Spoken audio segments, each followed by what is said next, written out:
Hello, everyone. This is Ted Check, Social Media Manager for the International Foundation for Protection Officers.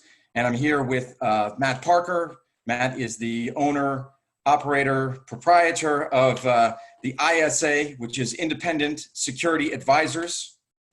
And that is it's a Maryland-based disabled veteran-owned company that provides executive and dignitary protection services.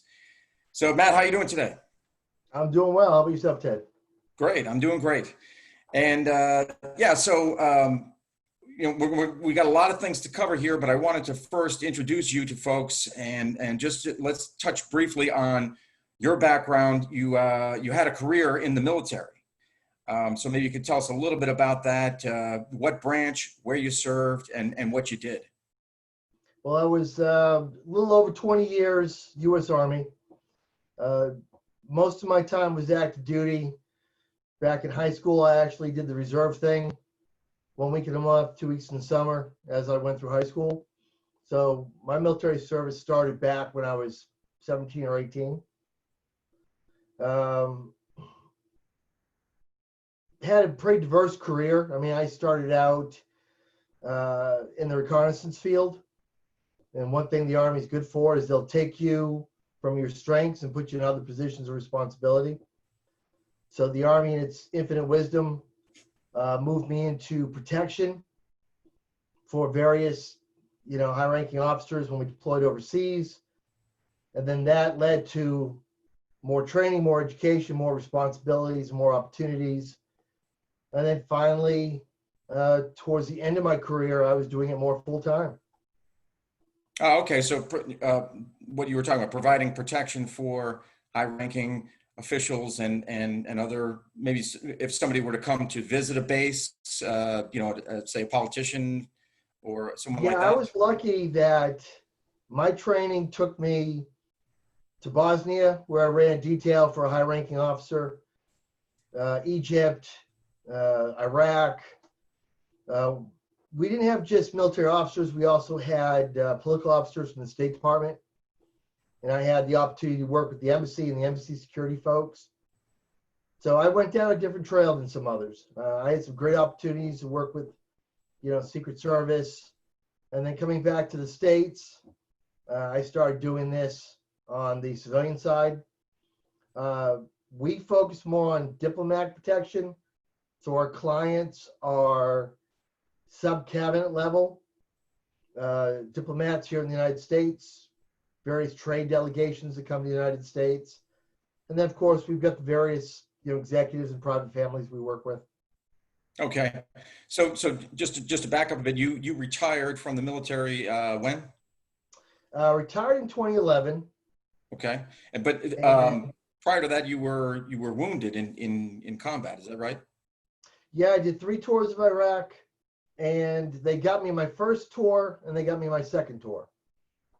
When you say they got me, you're talking about the enemy. Yeah, bad guys got lucky. Twice they got you.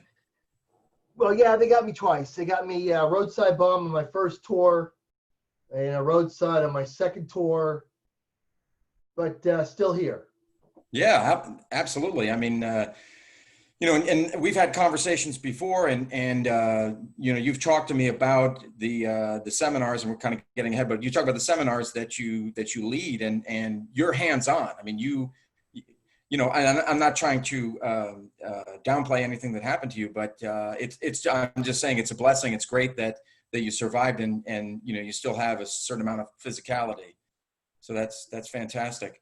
So being a disabled vet doesn't mean you're completely useless. Gotcha. The legs or the back or the arm, it may not be what it was when you were 18. Right. It's been banged around a little bit.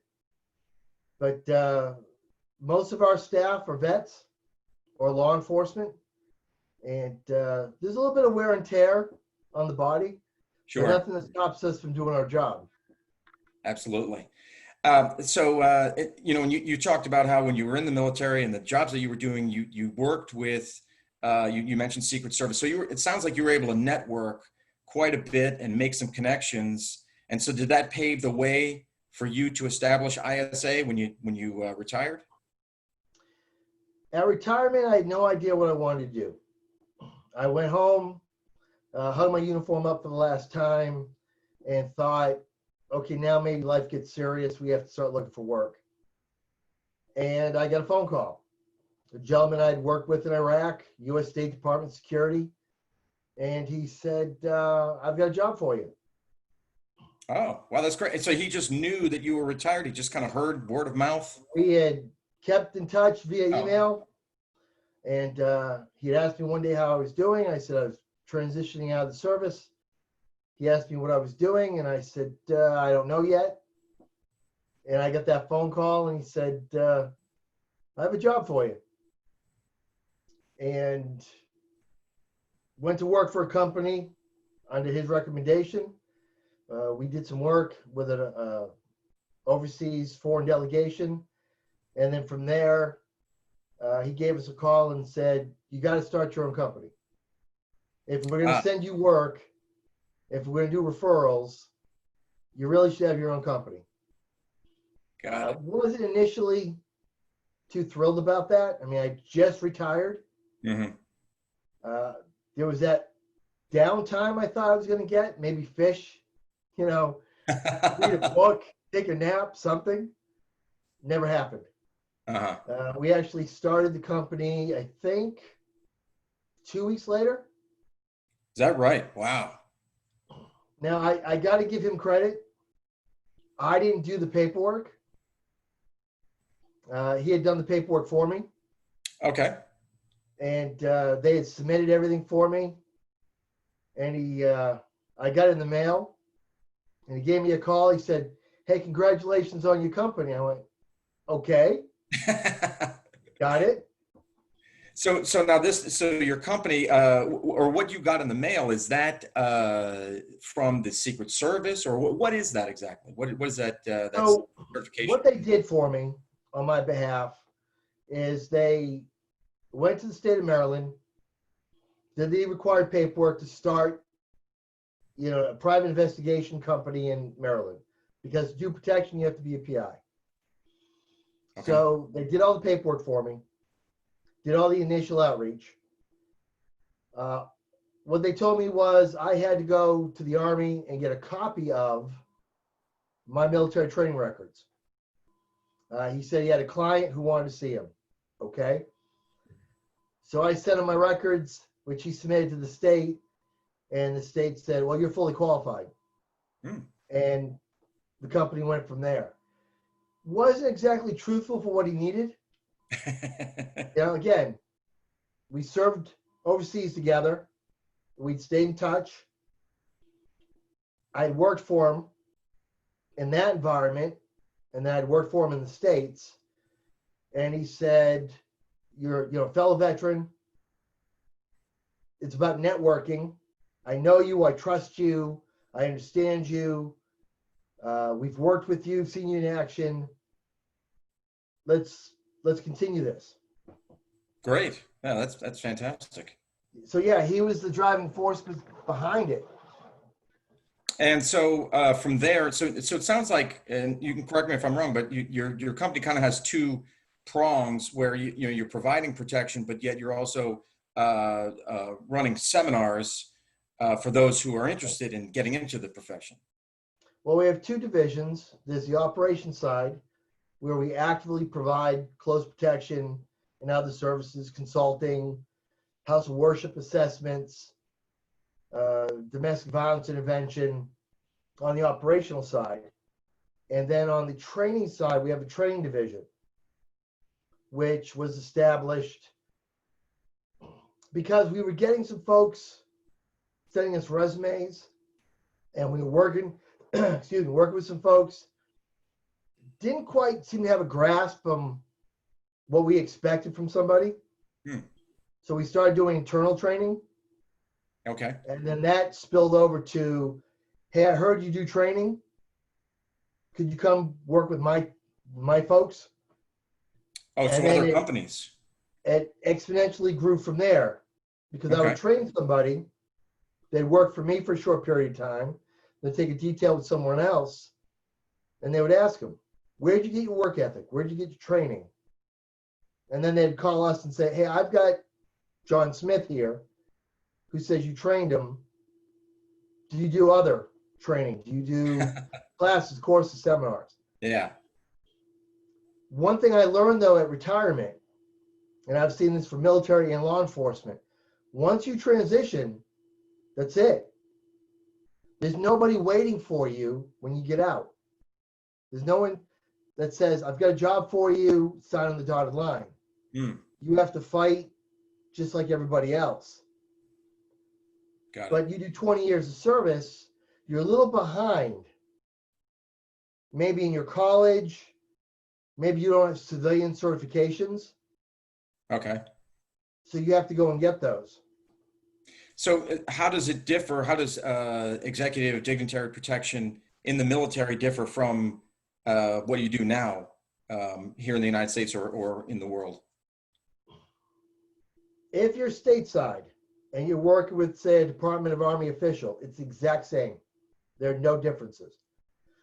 The training, the discipline, the motivation, everything is the same. Your daily duties are the same.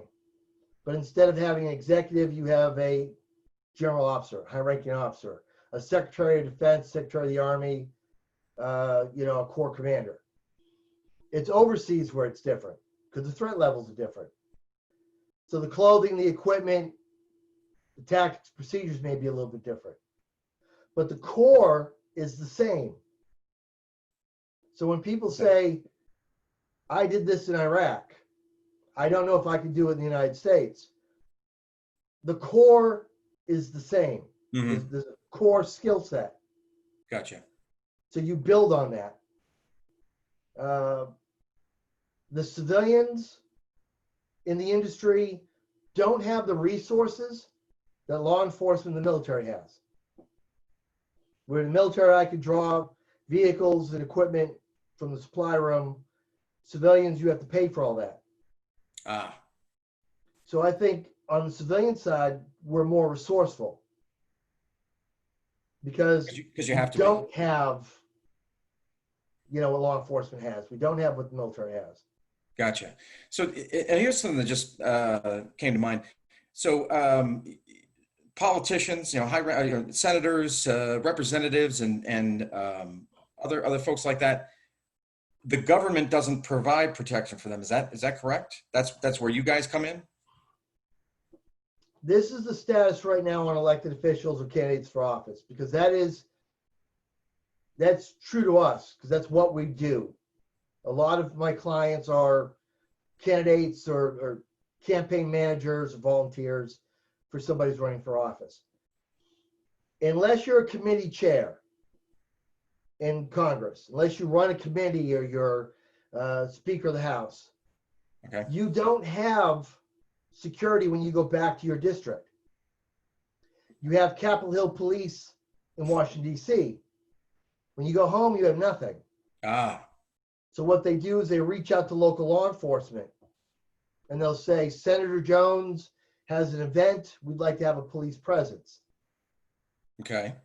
Now, we've trained law enforcement in 7 different states to specifically provide protection for elected officials. In Georgia and some other states, there's actually a core group of officers who are assigned to that elected official when he comes home. Oh, okay. Because police officers don't. I'm sorry. Go ahead. So we work with some departments who have actually dedicated officers for that reason.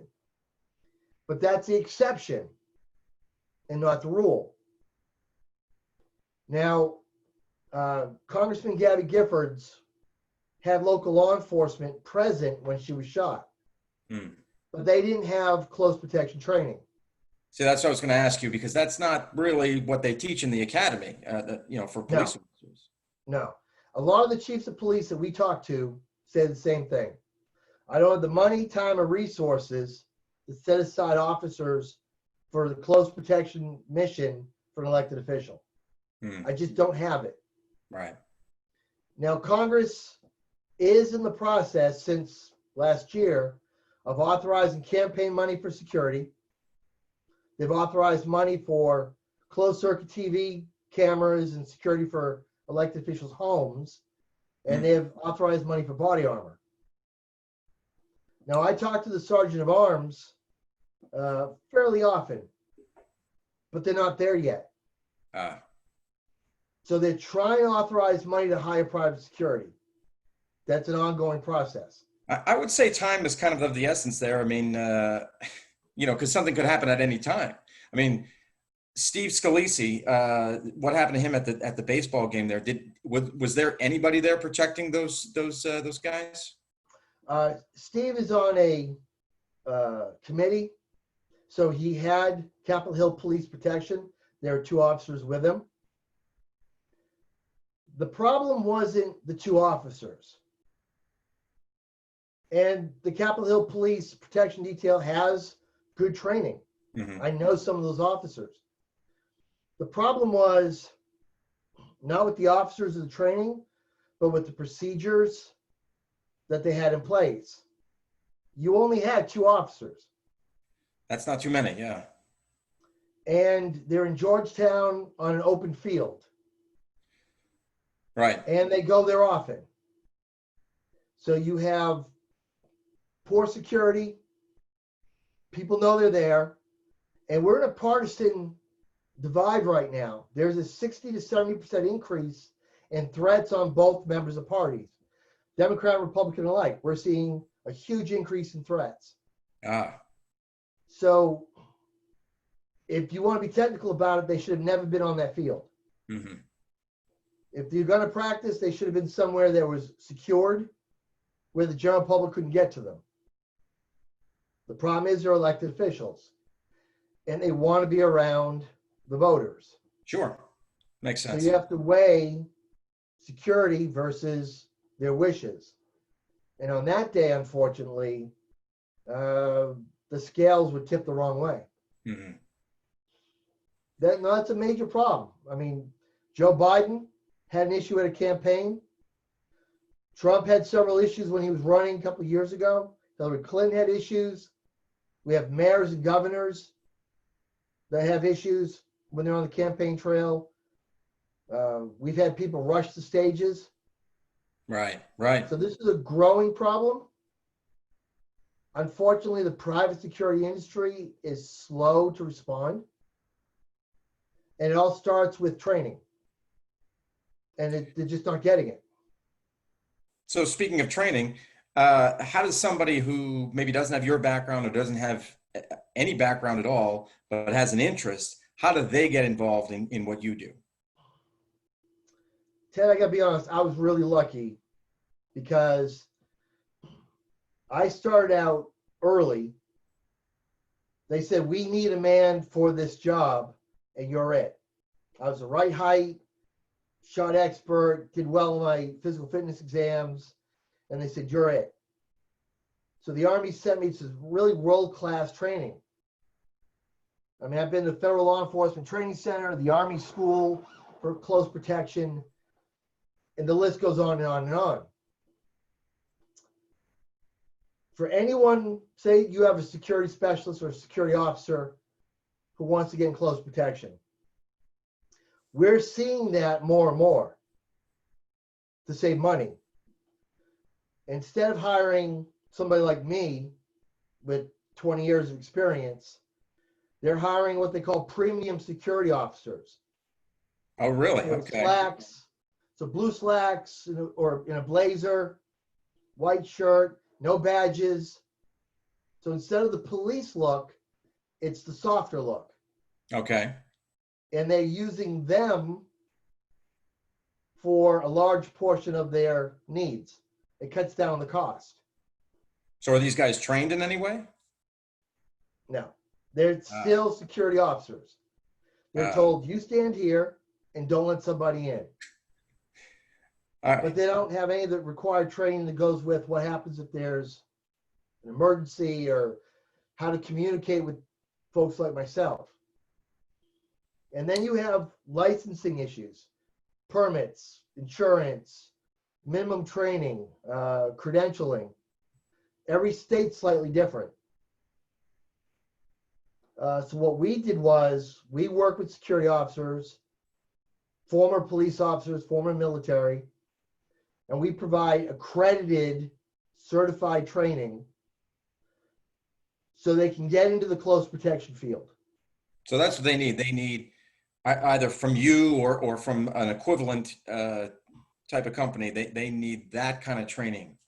If they can't get it with a federal or state agency, they can't get it with a specialized training provider, something they've got to be licensed. They've got to be accredited. And unfortunately, in our industry right now, that's not out there. It's just, you've got people that are teaching from hotel rooms, conference rooms, strip malls. It's not a professional environment. It's tables, chairs, PowerPoint. Maybe they do a dry run. They run a fake mission and they're done. 3-4 days, maybe 5 days. And they're expected to go do this job. Wow. They're not ready. And that's the other issue. We're in an industry that we're supposed to provide a service at a high level of training and discipline. But you're not training anybody to a high level. So you send out 100 people into the industry and they're not ready, which gives the industry a bad name. Yeah, it kind of sounds like martial arts where you had all these McDojos and you could get your black belt in, I don't know, a year or something like that. And that certainly was a negative on true martial arts. So it kind of makes sense that there would be those charlatans involved in this as well. How do you If you want to differentiate? get into the industry, it starts with networking. Talk to somebody who's successful. Go to the companies that actually provide it and ask to observe what they do. Talk to law enforcement that are doing the job, for county executives, mayors, and governors. The job's the same. The resources are different, but the job's the same. Mm-hmm. Don't hesitate to use LinkedIn. Don't hesitate to go into Facebook and reach out to people in the industry. Because you're military or because you're law enforcement doesn't guarantee you can be successful. It's a completely different philosophy and mindset. And then on training, you're not going to be ready for this job in 5 days. You're not going to be ready in 7 days. You're not going to be ready in 14 days. I mean, our base program is 32 days long. Okay. But we're broken down in modules. So module 1 through 9. Once you figure all 30 plus days of training with us, now you're ready to get experience. You're not ready to be a supervisor. You're not ready to be by yourself. Now you're ready to go learn in the field. And again, that's lacking. There's a lack of opportunity for security officers who want to go close protection, retired police officers. There's a lack of opportunity at the entry level because everyone's fighting for those jobs. You mentioned the phrase close protection. What is the industry term? Because I've also heard executive protection, dignitary. And of course, everyone or a lot of people, the general public might call it bodyguarding. Everyone's seen Right. Kevin Costner and Whitney Houston in The Bodyguard.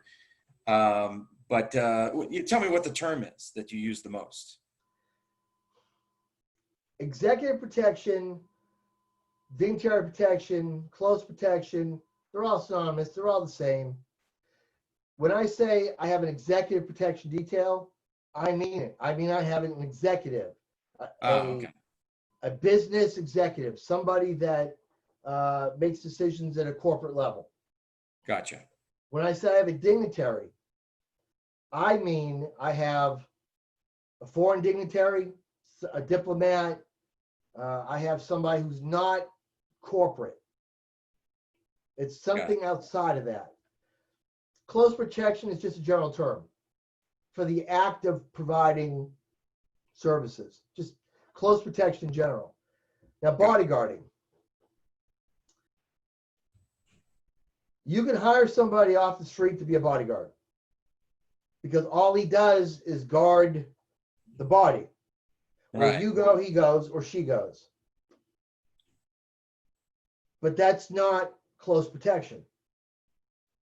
So if you hire a bodyguard, somebody just kind of walks around with you, that is a reactive state. They're useless to you unless something happens. Mm. They may open a door, open the door for you. They may stand in the back of a room, but they're not proactive. A true close protection specialist or executive protection specialist is proactive. Ah, We do okay. advanced work. We see the ground before we get there. We check the routes for construction, weather, because you never want you to be delayed or late. And then as the situation changes or the threat level changes, we change. Ah, Bodyguards don't do that. The threats aren't always somebody harming you. It isn't always somebody who wants to physically have an altercation. The threat could be you have a heart condition. So my team would be made up of agents who have training in recognizing and dealing with a heart condition, heart attack, stroke. okay. So you've got medical Bodyguard training. stands there. My folks, medical, physical threats, threats from weather, embarrassment. I mean, when we arrive somewhere, we look at the ground and say, is Ted going to slip and fall? Mm. Or you have a bad leg. Why are we taking you up 4 flights of stairs? Where is the elevator? Okay. So we're proactive, and we always put you in an environment of safety. Bodyguards don't do that. So there's a very big difference between the two. I see. Yeah, definitely. That definitely clears it up. You mentioned just because you have a military background, just because you have a law enforcement background, that doesn't guarantee success as in providing executive or dignitary protection. What are the qualities of a successful professional in this career? Above all else, the ability to communicate, interpersonal communication with the client, with the people around the client, the family, and with other agents. If you're an A-type personality, that's fine. But if you're over the top and you can't communicate, you won't do well. Mm. It's not the ability to shoot or drive fast or beat somebody up. That's got nothing to do with success in this industry. Yeah. It's your ability to communicate and be professional. We're a service industry. I provide a service to a client. You can't have an ego. Now, I've been doing this over 20 years. I'm pretty good at what I do. But I've worked for people who had 5 years of experience. But it's their company. It's their contract. And when they came to me and said, Matt, would you mind helping me on this? Okay. There's no ego. You have to be willing to help your peers. Because if they're successful, you're successful later. Okay. I'd say patience. You've got to network. You've got to get out there. You've got to look for work. But you also have to be patient. Once you find the job, you don't want to be the one chasing the next one. Where it's a gypsy, it's a gypsy lifestyle for some. They're on a job for a week, then they're on a job for another company for a week, Right, then they're on a job for another company for 3-4 days. You got to be patient, and you have to know what you want. Know yourself. Can you work with executives? Do you have a college degree? Do you watch the news? Do you know what's going on in the world? Are you able to relate to the client and his business? Because he may want to talk to you one day. And There so may you be, should have a conversation. you may be a quiet moment, and the client says, Ted, what do you think? Well, if you talk in acronyms and you curse, you're not going to be on the job very long. So you have to put yourself in positions of success, and that takes patience. I turn down jobs all the time. Oh, okay. I would probably say at last count, 4 of every 10 we turn down. Because why? They're just not for us. We work diplomats. We work candidates for office, elected officials, members of the clergy, houses of worship. We know what we're good at.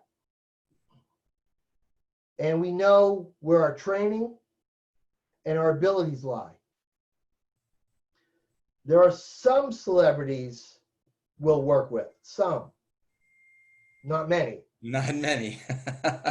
The job's the same. The job is absolutely the same, but it goes back to that interpersonal communication. I can't communicate with a certain group of people. Age, experience, background, it's just not going to work. There are people who are in the industry who work celebrities, and they love it. They love being on the bus and driving around the country. The planes, the concerts, the shows, a different hotel every night, and that's great. We've done that with elected officials on the campaign trail. But it goes back to patience and in-person communication. I don't have a lot of patience for people who place themselves in bad situations and they expect me to fix it. I don't have a lot of patience for people who say, what do you think? You share your knowledge with them, and then they disregard what you have to say. And then you have to fix problems that are a result. And then communication, I can hold a conversation with anybody, but there are some, our philosophies don't mesh. So they say or do something that I find I'm not okay with. Unethical. I don't stay up until 4 a.m. anymore. When the client wants to go out and hit the clubs until 4 or 5 a.m, I don't do that. I have a day shift, I have a night shift, and if I have somebody who wants to do the nightclub lifestyle, I have a team for that. I don't, because I don't have the patience for it. I can do it, been there, done that, but I find that I don't have the patience for it anymore. I'm a little bit older. They have a tendency to go to these younger crowds. I don't blend in as well as I used to. And I don't have the patience. Got it. Which Got is it. why I hire young kids, and we train them, and they fit in those environments. Oh, okay. So yeah, it goes back to what you're saying about know your strengths, know what you're good at, and where your preferences lie. A lot of the security officers that we come across, they have the same mentality as a soldier or a police officer. They want to serve, they want to protect. Now, there is a segment of the military that joined for the educational benefits. Not for patriotism, not to go off to war. They want educational benefits. Okay. There's a portion that joined law enforcement for whatever reason, but it's not so much serve and protect. There's other reasons they went to the police department. And there are security officers that are college students, and they need part-time work and just enough money to pay their rent. Right. But then there's that core group. those young men and women who are security officers who do the work because it matters. They have the serve and protect mentality. The sheepdogs. Great way of putting it. Because you're military doesn't mean you're going to be successful, but you do have a strong network. Because you're law enforcement doesn't mean you're going to be successful, but you have a strong network. There are those that came before you, like myself, that started a company. I hire military because I'm comfortable with military. I hire law enforcement because I'm comfortable with law enforcement. But I hire more civilians than I do law enforcement and military because they don't have preconceived notions. And when I train them, I can train them for the job. Oh, so like a sponge, they just soak it up without any prior things to interfere with that. You've been a police officer for 20 years. You move to the governor's detail or the mayor's detail. You're still a police officer. Maybe you get some training. Hopefully you get some training. But the philosophy of a police officer is not the same as a protective agent. No amount of training is going to change the wiring in that officer. I can give you skills. I can change your clothing. But I can't change your mindset unless you're open to it. So you have to be open to it. A lot of military folks, a lot of law enforcement retire or get out. They're looking for something new. And the network says, try this. And they get into the industry. Yeah. And they get hired because they're military or law enforcement. And then we find out they don't have the mindset. Where security officers, I don't have that problem. I don't have to reprogram. Oh, interesting. So I can take military law enforcement, I can build on what they know. You never discard anything. You take everything they know and you build on it. And you try to instill in them the new philosophy. Where the young man or woman who's a security officer comes into the industry, if you think about it, it follows a career path. I'm a basic security officer, maybe at a desk. Then maybe I'm a security supervisor. Then maybe I'm a site supervisor. Then maybe I get into executive protection. It follows a path. Sure. Yeah. Yep. All that training complements itself. Where the soldier or the police officer, his path has nothing to do with close protection. He just changes roads. Basically, you're starting all over again. Which is why I never turn away civilians. I never turn away a security officer. Because for me, this is a step up in their evolution, their training and experience evolution. Yeah. Wow, that's great. That is fantastic. So how can people, Matt, how can people get in touch with you? How can people find out more about ISA if they're interested? Well, we have two websites, dignitaryprotection.us, which is the operational side of what we do. And then we have the training division has its own website, which is eptraining.us. And we selected the .us moniker because we're a US company. Mm-hmm. We want to make sure that everyone knew that we are a US based, veteran owned, disabled company. We're on Facebook and we're on LinkedIn. So if you just Google independent security advisors, you'll find us on Facebook, LinkedIn, you'll find our websites. Great. Oh, one other thing, Matt, that I did want to ask you about. Coronavirus, of course, people still talking about it, still the number one story around the world. Right. We're still in the midst of this pandemic. Has anything changed for you as far as the services that you provide, either operational or training wise? No. No, it hasn't changed for you at all. No, because in my background, I was once assigned to the Army's Chemical Warfare School. Oh. Chemical, biological, radioactive, nuclear, and I taught at schoolhouse. So we've always been taught to operate in a contaminated environment.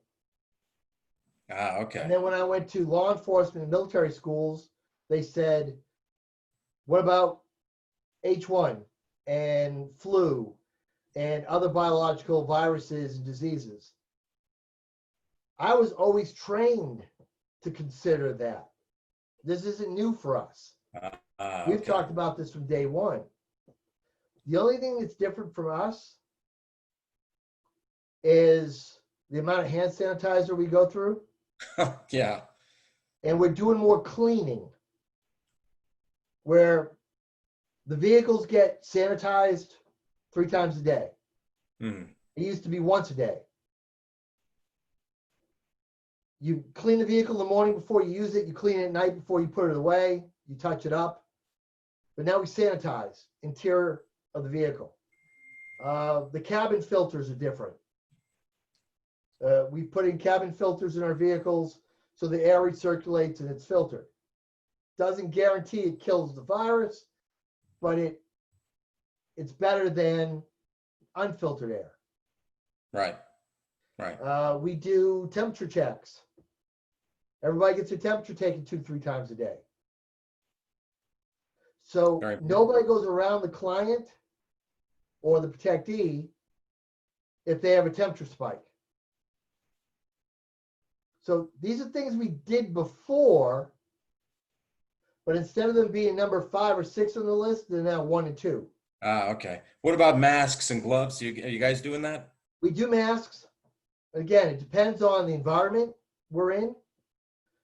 If the family is clean and my agents are clean, the environment's clean, they can take a mask off. But that also goes back to what the client finds comfortable. If the client says, I want you to take your masks off, okay, then we do testing. Okay. All our agents will go get tested as often as we can get them tested. And it's not easy. A lot of the testing sites you have to show or have a symptomatic, temperature, chest congestion, something. So it's tough to get my folks tested. But once we get them tested and they're clear, then we have to keep them in the clear.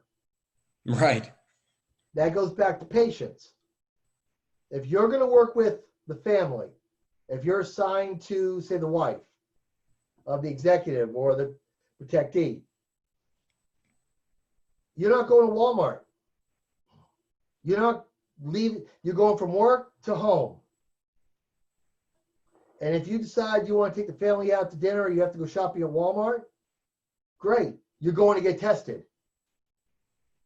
And that's all where right. that patience comes in. You get paid for that. You get compensated for that, but it's an adjustment.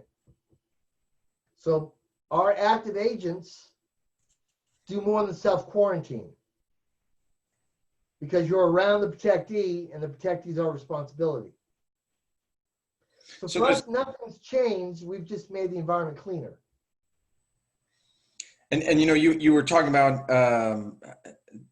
how the client can say, please remove your masks, but then also kind of on the flip side, you can require or dictate certain conditions to them. So it's kind of a push-pull or an ebb and a flow kind of. It's not that one is more dominant than the other. It goes back to interpersonal communication and building trust. If you're on a short-term detail, if you're coming to visit me in Washington, D.C., you can be here 3 days. We're not going to build a strong relationship in 3 days. I'm a hired hand. I'm going to provide a service and you're going to leave. But for the vast majority of our clients, it's long-term. We have the husband, the wife, the children. We're there all the time. We build a relationship of trust. When they tell us, look, I'm not comfortable with everyone running around with a mask on. I don't like it. Or they say, I don't want to wear a mask because I don't want to look like I'm scared. There's the perception. Right. Okay. And then there's the politics behind it. I'm not wearing a mask. Well, why? Well, I'm not wearing a mask. Okay. So we'll be in the shadows, off screen, wearing a mask. If we have to be on screen with the protectee and they feel that strongly about it, you slip the mask off.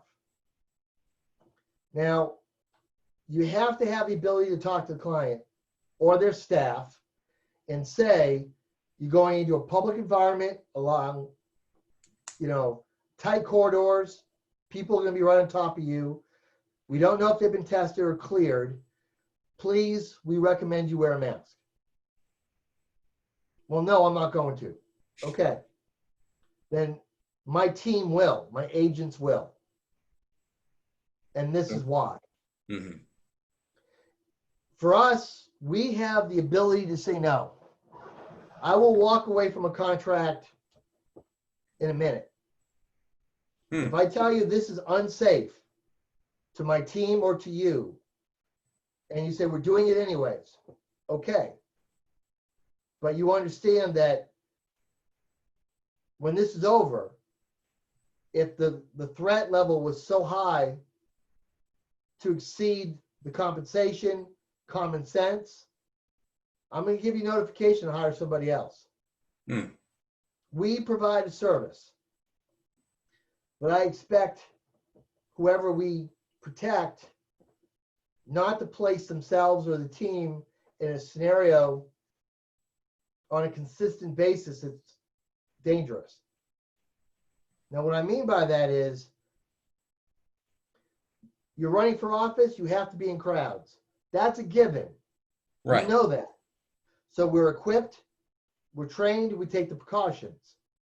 I'm talking about somebody who we have a base normal, and then all of a sudden he says, I'm not going to the office today, I'm going to go to this protest, or I'm going to go to this meeting, or I'm going to go to this ball game, or I'm going to go to this restaurant. Right. No notice, just says, I'm going out there, I'm going to do it.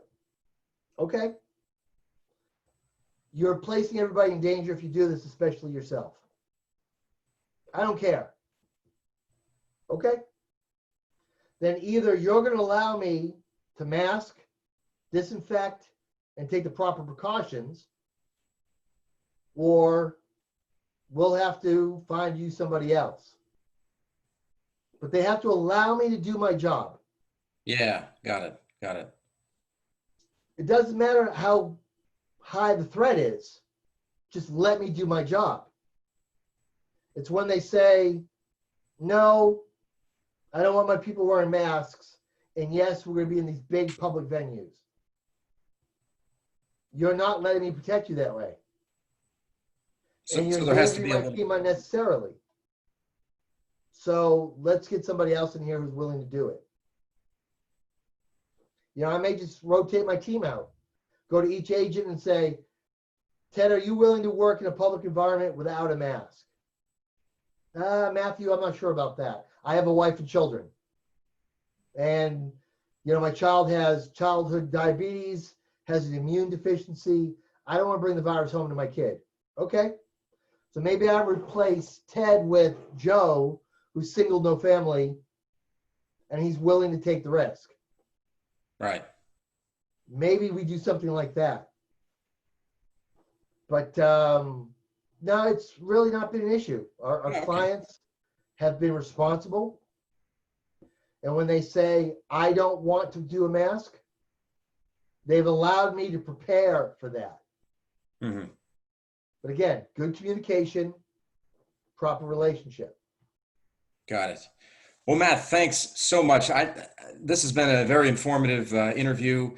I'm going to try to promote it as best I can, along the lines of, if you're thinking of getting into it, this is the video to watch if you're thinking of breaking into this field. So Well, thanks Ted, so much for all your time. Well, we work with the IFPO. We've been endorsed by the IFPO for a number of years. I love members of the IFPO that contact us because they get discounts for all our training. They get group rates for all our training. And if we get a company that's affiliated with the IFPO, we'll go in and run custom programs for a IFPO related company. So if there's anything we can do to help, whether it's one member or 10, let us know. We're happy to do it. Great. Thanks again, Matt. Really appreciate it. And yeah, for everybody out there that's interested, please look up Matt and the ISA, Independent Security Advisors. And yeah, thanks again, Matt. Anytime. Take care.